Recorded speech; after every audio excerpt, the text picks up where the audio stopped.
Hi guys, it's Fred here, and in today's video I'm going to explain why they're lying to you about tight hip flexors and what you can do about it. What's the solution to this? So, to start off with, what are hip flexors? Well, hip flexors are a group of muscles that help you to complete the function of hip flexion, which is simply decreasing the angle. Just make myself a bit smaller, there we go. Decrease the angle between the femur, which is that long bone that sticks out of the hip socket, between the femur and the torso. So think about exercises like crunches, think about exercises like toes to bar, etc., where that angle is just decreasing between your knee and your chest. Okay, that's what hip flexors are, that's what they do. So what is everyone else doing to try to fix tight hip flexors? Well, they're focusing on the effect and not the cause. And the effect is this feeling of tight hip flexors when you're doing exercises like squats or you're lunging and potentially getting some tightness in that hip flexor region, which is just above your quads. And potentially it could be getting a little bit painful. You might be getting it from running. It just really depends on the activity. But the solution for most people is either static stretching, like a yoga pose shown here, which gives you some short-term pain relief, or just hip flexor strengthening. So doing some form of like cable knee raise or some sort of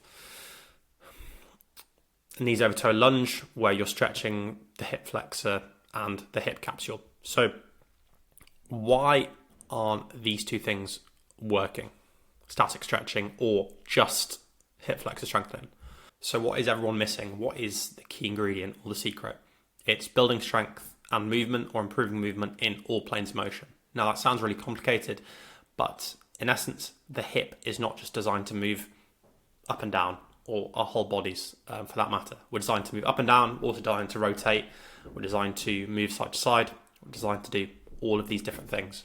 And if we just move up and down, which 99% of us do in the gym, this can cause issues because we're three-dimensional.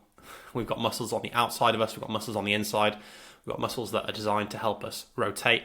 If you imagine when you were younger and you play a load of different sports, whether that be like football, rugby, netball, whatever it is, hockey, you'll change direction all the time, which is a really good thing from a, number one, a movement point of view, but number two, you're also using muscles how they were designed to be used.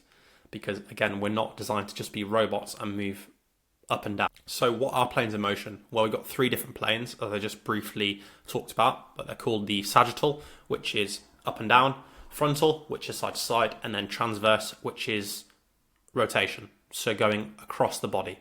So they sound complex, that's them very simply broken down. So why is this important? Again, I alluded to this, we're three-dimensional, we're not two-dimensional. So if you look at this image here of the muscles, obviously we've got a lot of muscles back and front, but we've also got a lot of musculature on the side of our bodies and on the inside of our bodies. And a lot of muscles, to be trained properly, they also need to move laterally. So for example, the hamstrings, the glutes, the abductors of the hips, a load of other muscles further up the chain that don't really matter to this hip flexor issue. But in essence, we need to move side to side and rotate as well as just moving up and down. So sagittal plane, this is where most of us are stuck, and therefore this is where most of us don't really need to focus our attention. But I've given you a few kind of options of exercises that you can use to improve movement and strength in this plane. So again, this is just moving up and down. Most of us are stuck here with our squats, deadlifts, cleans, snatches, etc. So some good options for this are split squats or any lunge variation in this plane. So again, just moving up and down. Obviously you can alter this with deficits, elevate your heels. You can do a load of different things here. Again, most of us don't need to train this more. We need to include more variation. So most of us don't need to worry about this, okay? But I just thought I'd give you some options there anyways. Number two, frontal plane. This is really important, side to side. So this person here is doing a curtsy lunge, landmine curtsy lunge.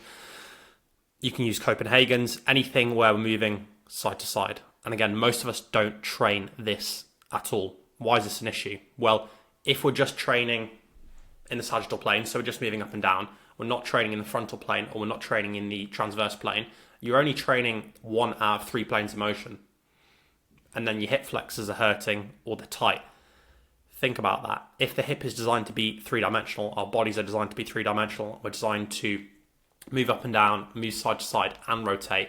If you're just moving up and down, you're probably going to develop some issues somewhere else in the chain, which, again, the hip flexors pop up quite frequently, because if you just static stretch them or you just train the hip flexors, you're not really attacking the root cause of the problem, which is movement variety as a whole around the hip and the body.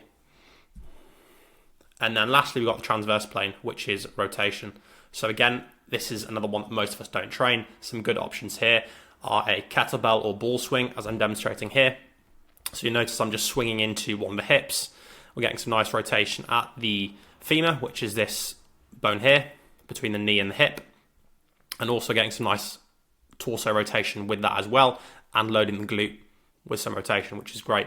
So you've got ball swings, kettlebell swings in this position. You could do a lunge with the chop, so a step forward lunge with a chop across the body with a med ball, and then med ball variations, so throws and scoop passes, where again, you're sinking into one hip, throwing into the wall. So we're actually rotating through the torso, rotating through the hip, loading the hip with some rotation, which again is training muscles in a different way instead of just moving up and down.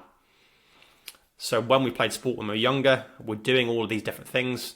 But as we get older, we typically just move to barbell exercises or exercises where we just train the sagittal plane. So we lose movement at the frontal plane and the transverse plane, which as a whole, as you can see, it's not a good option at all, because we're designed to do those three different things.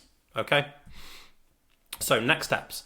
If you want some more specific advice about your hip flexor tightness or pain, just book a free injury assessment via the link in the description. And again, same quote here from Seneca: it is the quality rather than the quantity that matters. So if you're static stretching or you're just doing hip flexor strengthening, more than likely you're going to go round and round in circles with this hip flexor issue. So again, you're just training in the sagittal plane up and down, and you lack movement side to side in the frontal plane and rotation in the transverse plane.